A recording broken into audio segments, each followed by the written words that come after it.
Selamat pagi Ibu dosen, perkenalkan nama saya Peri Maria Eni, NIM 2112085 kelas D. Baik, di sini saya akan mempresentasikan hasil UAS saya dengan judul Sistem Pendukung Keputusan Stunting di Kabupaten TTS menggunakan metode PROMET. Program Studi Teknik Informatika Strata 1 Sekolah Tinggi Manajemen Informatika Komputer Stikom Uyalindo Kupang. Langsung saja pada materinya. Bab 1 Pendahuluan. Latar belakang, stunting adalah kondisi di mana pertumbuhan fisik dan perkembangan anak terganggu sehingga tinggi badannya lebih pendek dari standar yang sesuai dengan usianya. Kondisi ini biasanya disebabkan oleh kekurangan gizi kronis, terutama selama 1000 hari pertama kehidupan dari masa kehamilan hingga anak berusia 2 tahun. Stunting tidak hanya mempengaruhi tinggi badan, tetapi perkembangan kognitif motorik dan kesehatan jangka panjang anak.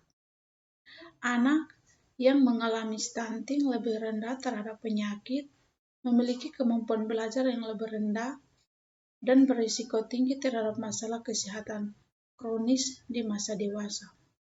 Faktor-faktor yang berkontribusi terhadap stunting meliputi asupan gizi yang tidak memadai, penyakit infeksi yang berulang, praktik pengasuhan yang kurang baik, serta sanitasi dan kebersihan lingkungan yang buruk. Stunting juga seringkali terkait dengan kondisi sosial ekonomi yang rendah, di mana keluarga tidak memiliki akses yang memadai terhadap makanan bergizi dan layanan kesehatan yang berada di Desa Fatukoto, Kecamatan Molo Utara, Kabupaten Timur Tengah Selatan.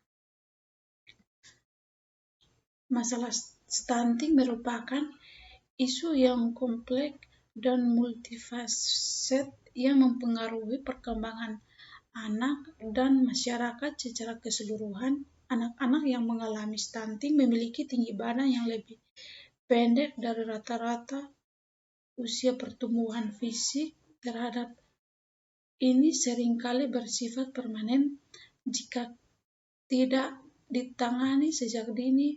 Mengatasi masalah stunting memerlukan kedekatan komprehensif yang mencakup peningkatan asupan gizi melalui pemberian ASI eksklusif, makanan bergizi dan suplemen, perbaikan sanitasi dan akses air bersih untuk mencegah infeksi, edukasi dan pemberdayaan keluarga tentang pentingnya gizi dan kesehatan, perbaikan layanan kesehatan ibu dan anak, intervensi sosial dan ekonomi untuk mengurangi kemiskinan dan meningkatkan akses terhadap pangan bergizi, penerapan kebijakan pemerintah yang mendukung upaya penanganan stunting, serta pemberdayaan komunitas melalui program berbasis masyarakat yang melibatkan kader kesehatan dan relawan dalam memantau dan mendukung pertumbuhan anak. Upaya ini membutuhkan komitmen kuat yang kerjasama sebagai pihak untuk memastikan keberlanjutan dan efektivitas dalam mencegah dan mengatasi stunting. Pada penelitian ini, Batubara 2019 berjudul Penerapan Metode PROMET 2 pada penelitian situs traveling berdasarkan konsumen. Perkembangannya teknologi di era revolusi 4.0 menjadikan transaksi secara online adalah suatu kebutuhan bagi saat ini, salah satunya kehadiran situs travel. Dalam hal ini, konsumsi sangat diuntungkan dengan kehadiran situs traveling yang menawarkan segudang promosi, dan kelebihan yang tentunya hal ini dapat diakses dengan cepat menggunakan smartphone. Penelitian ini dilakukan di kota Pemantang Siantar. Tujuan penelitian ini adalah menganalisis pemilihan situs traveling yang tepat berdasarkan pilihan konsumen. Penelitian lain yang dilakukan oleh Aule 2022 berjudul Implementasi Metode PROMET dalam menentukan kenaikan jabatan pada Nusa Agung Gemet. Kenaikan jabatan merupakan penghargaan yang diberikan kepada karyawan yang ada di dalam suatu perusahaan. Karyawan yang berkualitas adalah sebuah aset yang dimiliki perusahaan. Karyawan menjadi salah satu faktor dalam melancarkan kemajuan dan keberhasilan perusahaan dalam menjalankan bisnisnya. Dengan adanya kenaikan jabatan, diharapkan karyawan akan terus meningkat kualitasnya dalam bekerja. Berdasarkan uraian di atas, penulisan pengambilan judul Sistem Pendukung Keputusan Stunting di Kabupaten Timur Tengah Selatan menggunakan metode PROMET, yaitu saya ada ambil 2 jurnal yang tadi saya sudah baca. Kita lanjut. Perumusan masalah. Dengan latar belakang permasalahan yang telah dipaparkan di atas, maka penelitian dalam ini merumuskan masalah sebagai berikut. Apakah ada hubungan terhadap kejadian stunting pada anak balita di Desa Patokoto, Kecamatan Molo Utara, Kabupaten Timur Tengah Selatan?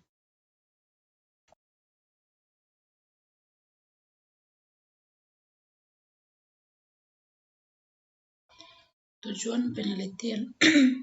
Tujuan penelitian ini adalah untuk mengidentifikasi faktor-faktor penyebab stunting di Desa Patokoto, Kecamatan Molo Utara, Kabupaten Timur Tengah Selatan, serta mengevaluasi dampak dari intervensi gizi dan kesehatan yang telah dilakukan.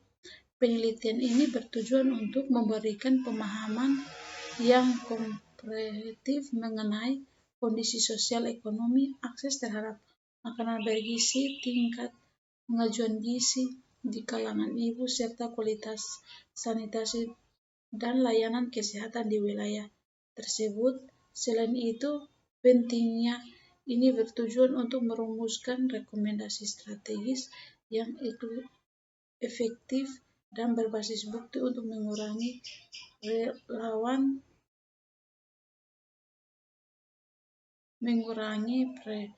prevalensi stunting guna meningkatkan pertumbuhan fisik, perkembangan kognitif, dan kesehatan jangka panjang anak-anak di Desa Patokoto. Manfaat penelitian. Manfaat dari penelitian ini adalah A. Bagaimana hasil penelitian ini dapat membantu pemerintah daerah dalam merancang kebijakan yang lebih efektif untuk mengatasi masalah stunting di Desa Patokoto. B. Apa saja intervensi spesifik yang dapat diimplementasikan oleh lembaga kesehatan berdasarkan temuan penelitian ini untuk meningkatkan status gizi dan kesehatan anak-anak di Desa Patokoto. C. Bagaimana data dan analisis yang diperoleh dari penelitian ini dapat meningkatkan kesadaran dan pengetahuan masyarakat lokal tentang pentingnya gizi dan kesehatan anak. D. Dalam hal apa saja hasil penelitian ini dapat mendorong kebaikan akses terhadap makanan bergizi, sanitasi dan yang lebih baik, dan layanan kesehatan yang lebih memadai di Desa Patokoto. E.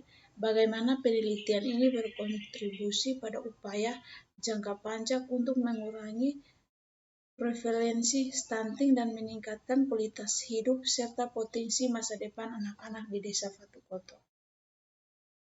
Ruang lingkup dari penelitian ini adalah 1.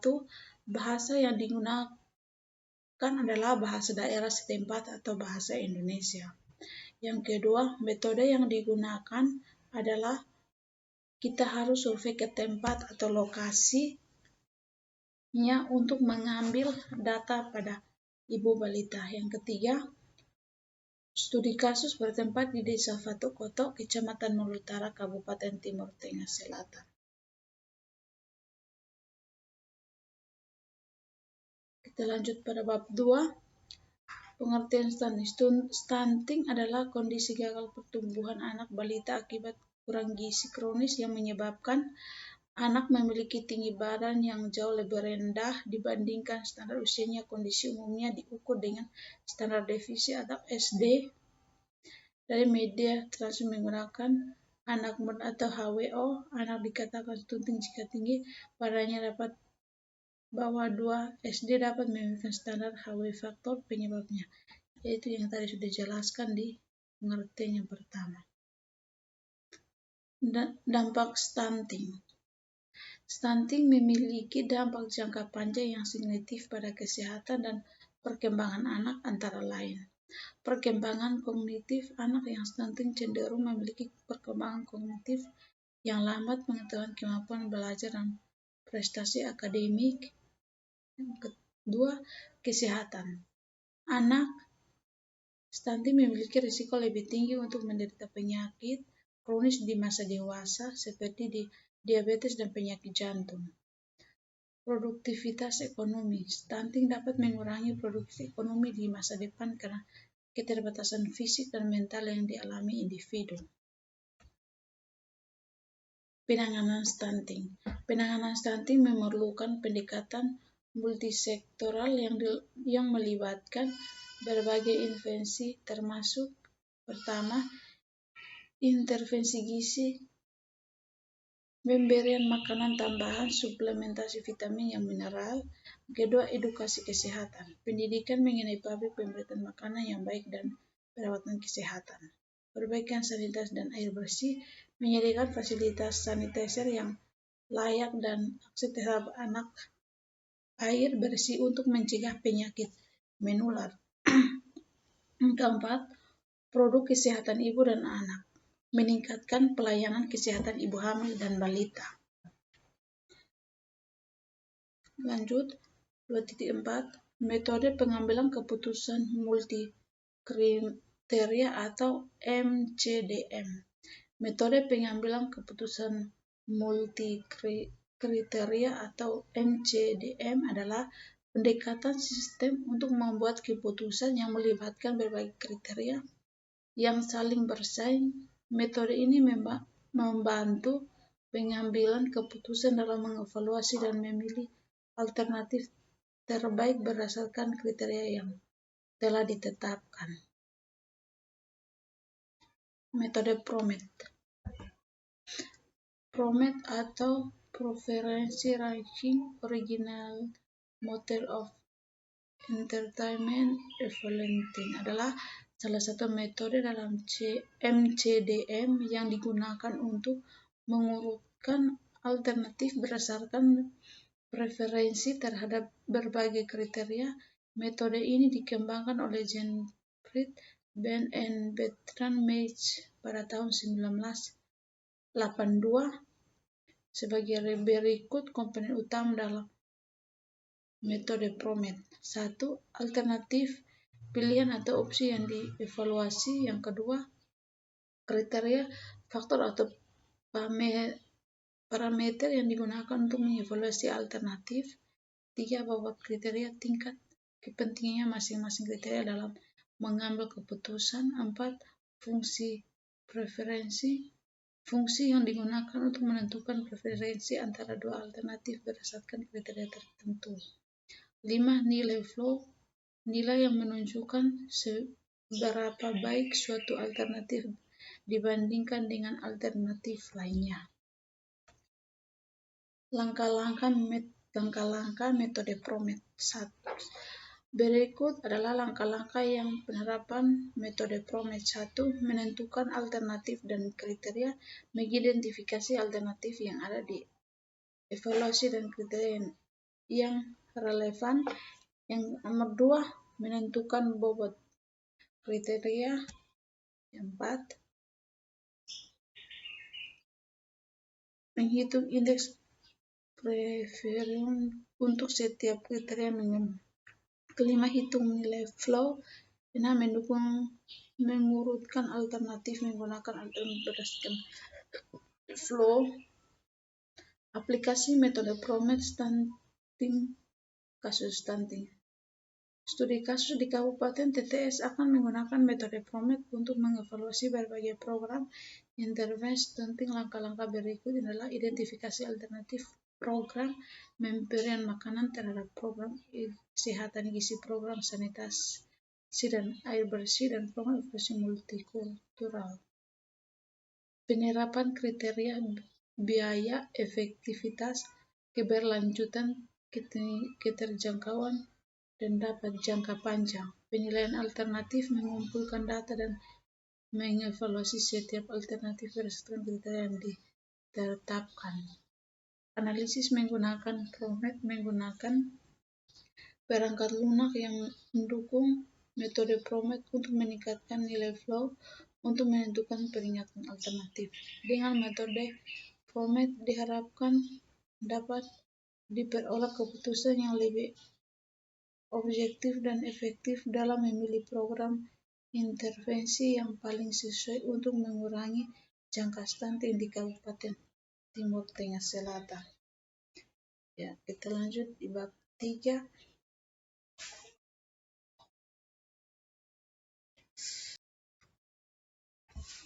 Lanjut bab 3, rancangan sistem. Bab ini akan membahas perancangan sistem pendukung keputusan atau SPK untuk menangani masalah stunting di Kabupaten Timur Tengah Selatan. Menggunakan metode PROMET, perancangan ini mencakup penentuan alternatif, kriteria, serta proses evaluasi dan pelantikan penggunaan metode PROMET.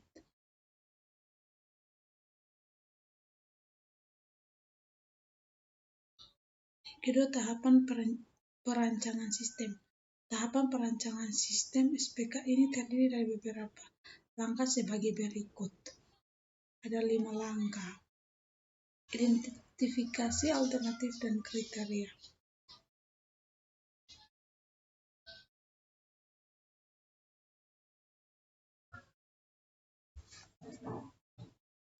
Identifikasi alternatif dan kriteria. Identifikasi alternatif. Alternatif dalam sistem ini merupakan berbagai program intervensi yang bertujuan untuk mengurangi langkah stunting di Kabupaten TTS. Alternatif yang diidentifikasi adalah A1, program pemberian makanan tambahan atau PMT. Kedua, A2, program edukasi kesehatan dan gizi. A3, program sanitasi dan air bersih. A4, program intervensi multisektoral.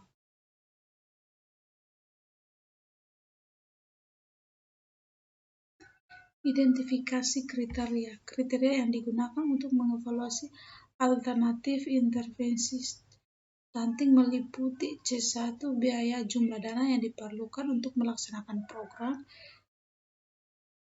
C2, efektivitas, tingkat keberhasilan program dalam mengurangi prevalensi stunting. C3, keberlanjutan, kemampuan program untuk tetap berjalan dalam jangka panjang. C4, keterjangkauan, kemudahan akses masyarakat terhadap program. C5, dapat jangka panjang, pengaruh program terhadap kesehatan dan kesejahteraan anak dalam jangka panjang. Bobot kriteria berdasarkan tingkat kepentingan masing-masing kriteria. Bobot ini dapat diperoleh mulai survei atau diskusi dengan para ahli dan sektor. Misalnya, hasil diskusi menjadi bobot sebagai berikut. C1, biaya 0.2, CV2, efektivitas 3.3, C3, keberlanjutan 2.0.2, CV4, keterjangkauan 0.1, CV dampak jangka panjang 0.1. Evaluasi alternatif. Setiap alternatif dievaluasi terhadap setiap kriteria. Evaluasi dapat berupa data kuantitatif atau misalnya biaya dalam rupiah atau data kualitatif yang dinilai menggunakan skala tertentu. Skala tertentu itu pada tabel berikut menunjukkan contoh evaluasi ini. Tabel alternatif yaitu A1, A2, A3, dan A4. Biaya CV1 itu 3 juta, CV2-nya 200 juta, CV3-nya 250 juta, dan CV A4-nya 400 juta. Efektivitas CV2 70, 60, 65, 85. Keberlanjutan 60, 70, 80, 90. Keterjangkauan CV4 80, 90, 85, 70. Dampak jangka panjang CV5 75, 70, 80, 95. Perhitungan indeks koefisien dan nilai flow. Fungsi preferensi digunakan untuk menentukan tingkat preferensi antara dua alternatif berdasarkan kriteria tertentu. Misalnya, fungsi preferensi linier digunakan untuk kriteria biaya dan efektif. Perhitungan indeks preferensi. Indeks preferensi dihitung untuk setiap pasangan alternatif berdasarkan fungsi preferensi yang telah dilakukan. Perhitungan nilai flow.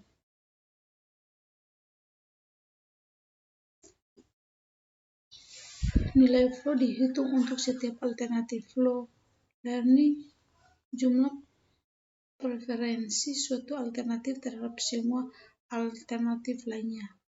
Flow entry jumlah preferensi mulai dari lain terhadap alternatifnya. Yang ketiga pun sama.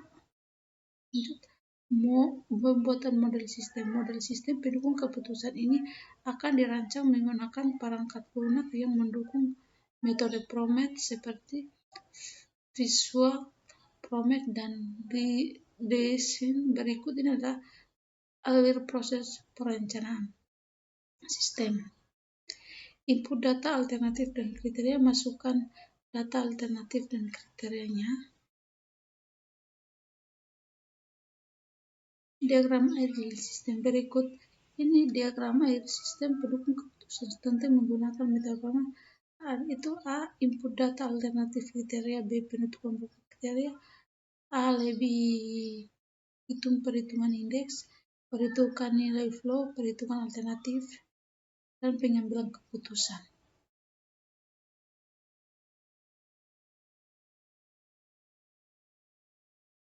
Implementasi dan pengajuan. Setelah sistem dirancang, tahap implementasi melibatkan pengembangan sistem berdasarkan model yang telah dibuat. Penguji dilakukan untuk memastikan sistem berfungsi dengan baik dan menghasilkan peringatan alternatif yang akurat. Menguji dapat dilakukan dengan data historis dan validasi hasil dengan para ahli. Ya, ini adalah daftar pustakanya. Ya. Sekian dan terima kasih presentasi UAS saya. Apabila ada kata yang salah, mohon dimaafkan.